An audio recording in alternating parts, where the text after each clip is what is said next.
Welcome to SCRS Talks, provided by the Society for Clinical Research Sites.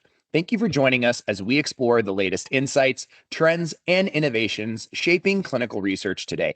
I'm Jimmy Bechtel, the Chief Site Success Officer with SCRS, and I have the pleasure today of being joined by Conor Garrett, the Director of Site Strategy and Engagement with Scout. Conor, I'm really excited to talk to you today about flexible approaches to how we execute our clinical trials and the value that sites find in that and what we can do to build that flexibility into our clinical trials. But before we jump into that, I'd like to start first with learning a little bit more about you and Scout. Yeah, thanks, Jimmy, and thanks for the opportunity. Yeah, so as you mentioned, my name is Conor Garrett, and I am the Director of Site Strategy and Engagement at Scout Clinical. I suppose a little bit of a background from me. I originally started actually in labs in one of our larger CRO companies and then progressed through the project management with labs, but I have then had about 10 years or so experience working in the clinical trials background, but with Scout and with a small sort of biotech company in Ireland. So yeah, I suppose regarding Scout, we support clinical research sites, sponsors, and participants by handling the logistics around trial participation. We manage everyday basics like routine payments and travel. In some cases, when issues arise, we obviously hop in there and also provide extra support when needed. We have more than 30 years of experience supporting trials for over 100 countries, and we're looking to obviously expand. Our role is about removing friction so sites can focus on basically running the studies and taking care of their patients. Excellent, Conor. Thank you so much. And really exciting to learn a little bit more about this topic today. And thanks for sharing some more about Scout. So as you mentioned, you guys have supported trials for over 30 years in over 100 countries, which is really impressive when you think about the grand scheme of things and what we do in clinical research, where we are. So in that experience, getting into our topic, can you share why flexibility has become so critical for sites as you've seen that progression over the years? Yeah, look, flexibility is critical because no two trials, sites, or patient populations operate the same anymore. We really have to understand that these sites are dealing with so many trials at one time. They're often juggling different systems, complex protocols, and local regulations. As Scout, we're fully aware that we are a vendor for them, but we do our best to be their partner and remove the burden from sites using our portal. And yeah, obviously we can go into a little bit more details in terms of the different levels of flexibility that we offer.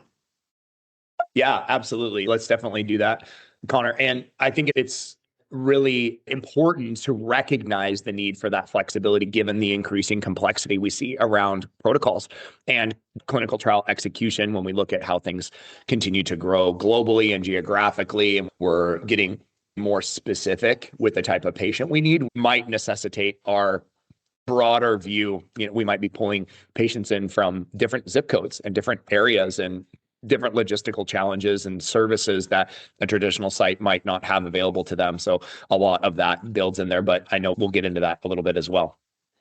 So we know, as you describe, Conor, Scout is really a people-first organization with technology that is really driving the industry forward. So how do you balance that automation with human touch points in services like payments or travel logistics? We talk a lot about how we see that becoming an issue where we implement technology, and especially in terms of AI and all these other really great innovations that we can see potential efficiencies from and effectiveness, yet the worry is that's going to remove or reduce the human touch. So again, talk to me a little bit about being one of those organizations that is so technology focused, yet people first. How do you balance those two things? Yeah, it's a really good question. Automation plays a huge role at Scout by driving consistency, accuracy, and efficiency. While we do want to keep up to date with the latest technology, we can't ignore the human touch approach that we have to support our patients and our sites. That's why our patient liaison team are available 24/7, 365 days a year for our patients and sites to contact either via email or by just picking up the phone. So yeah, to summarize, technology supports the process, but People support the experience, and that's really what we live by at Scout. And it's such an important cultural aspect of the work that you probably do and the approach that you take. But finding, I think the operative point that you're making there is augmentation, right? You mentioned some great words around what the technology is able to do, but it's really should be designed to augment the research staff at the site to be able to be more patient first with their patients and not necessarily replace them, because again, we don't want to lose that human touch. We've heard time and time again, Conor, how important it is for those patients to have that personal interaction, that ability to be able to sit in front of or have a conversation with someone who really understands them and can empathize with them and can put them at ease and build that layer of trust for the clinical trial process that we really can't get with technology. Yeah, absolutely. And I suppose just to expand on that, a lot of the positive feedback that we get is not necessarily about our technology, but it's about our staff. This patient liaison was super helpful for getting, me from A to B, or this person was super supportive when my flight was cancelled, etc. So that's, they're the sort of moments that we celebrate, while also, we do want to balance our technology as well. And for sure, that's what we celebrate.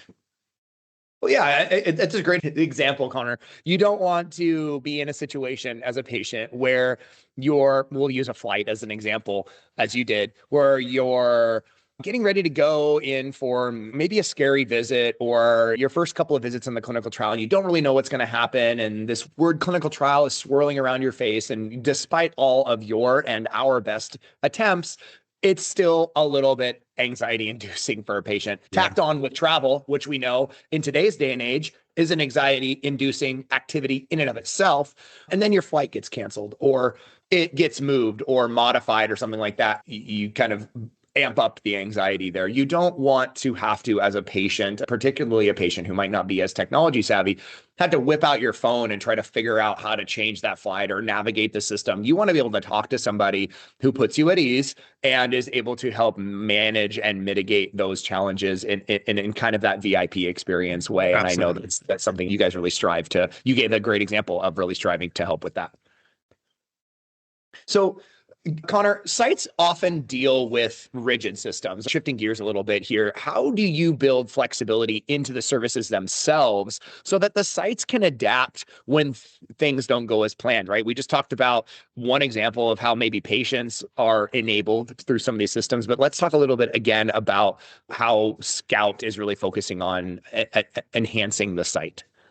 A major driver of flexibility is how our portal is designed. And whenever I'm speaking directly with sites, principal investigators, etc., I always ask that you provide us the feedback that we need, because we're only going to get better if you can provide us with this feedback. At Scout, we know that there's no two studies that are the same. There's no two sites that are the same.